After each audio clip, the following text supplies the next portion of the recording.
c'est bon. Alors du coup, je vais le faire, comme ça au moins vous n'avez plus qu'à retenir. Enfin, je pense que tu sais déjà le faire. Ok, on va vous parler de l'allumage. D'accord? L'allumage, on allume la moto, on met le contact, on allume la moto, on dit bien que tous les voyants se sont éteints. D'accord? Et on vérifie le coupe-circuit. Parce que là, ça va. Après, on peut vous demander rétroviseur. Je ne les fais pas dans l'ordre. Hein. Rétroviseur et, et klaxon, avertisseur sonore. Donc on dit qu'ils sont propres, ils ne sont pas cassés et bien fixés. Après, le klaxon, on met le contact et voilà, il fonctionne. Voilà. Après, on peut vous demander commande d'embrayage et commande d'accélération. La commande d'embrayage, on prend l'embrayage, on dit qu'il y a une garde de 5 mm. D'accord? Que le fil n'est pas effiloché et qu'on vérifie son retour. C'est bon? L'accélérateur, pareil, il faut qu'il y ait un jeu latéral et horizontal. Et on vérifie également son retour. Ça va? Après, on peut vous parler de transmission. Transmission ici, elle est hors chaîne.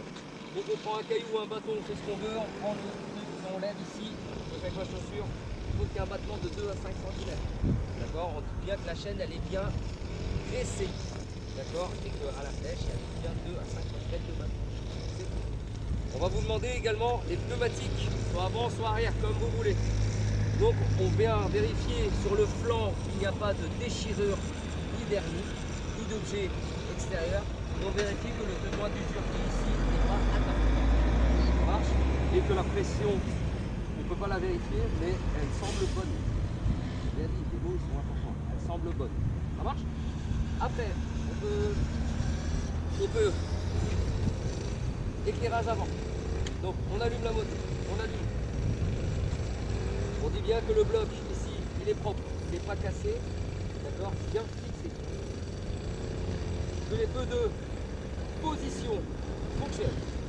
Pour allumer les autres feux, allumer la moto. Que les feux de croisement fonctionnent.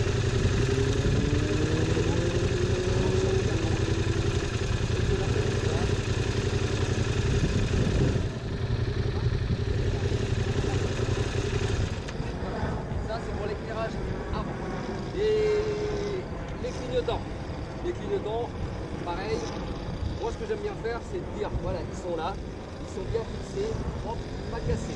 Derrière, on fait la même chose, bien fixés, propres, pas cassés. Après seulement, on allume la moto. Les clignotants droite fonctionnent, clignotant gauche fonctionne et fonctionne. Parce que l'erreur que vous faites, c'est que vous dites qu'il fonctionne, mais vous ne l'avez pas allumé. Ouais. Donc c'est un petit peu court. C'est pour ça que je dis ça. Ça va? Après, le système de freinage. D'accord? Donc, on va vérifier les niveaux. Ici, le niveau d'huile doit être compris entre le minimum et le maximum. D'accord? Bien sûr, moto droite.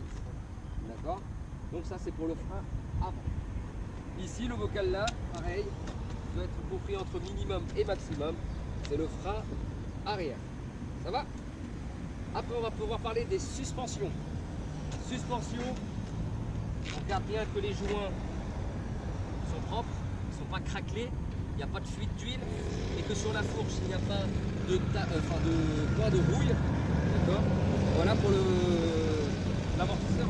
L'amortisseur arrière se trouve ici, on voit le gros ressort.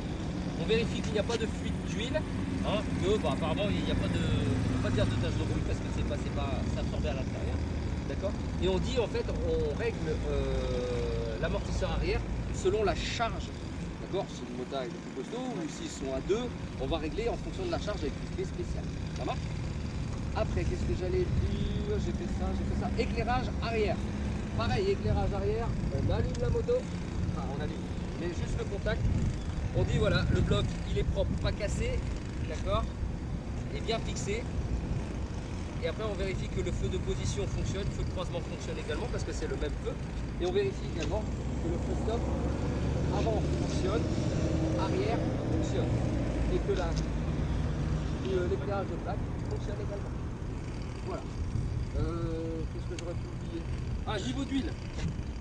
De l'autre côté. niveau d'huile, on explique bien que ça se vérifie moteur droit et moto droite. Donc il se situe ici. D'accord? Donc il faut que l'huile soit comprise entre minimum et maximum. D'accord? Et une dernière chose, on va vous parler de direction. Vous dites bien que cette moto, c'est pas possible, il faudrait délester la roue avant, c'est-à-dire la mettre en l'air et mettre de butée en butée, enfin, de voiture. Voilà, tout simplement. Je pense que j'ai fait les 12 questions, j'ai rien oublié. Voilà, ça c'est à faire. D'accord, là je l'ai fait en live. Ça marche, Anthony, c'est bon, je te l'ai rappelé. Ça va t'en souvenir? Allez, on fait encore 2-3 passages après on installe le rapide.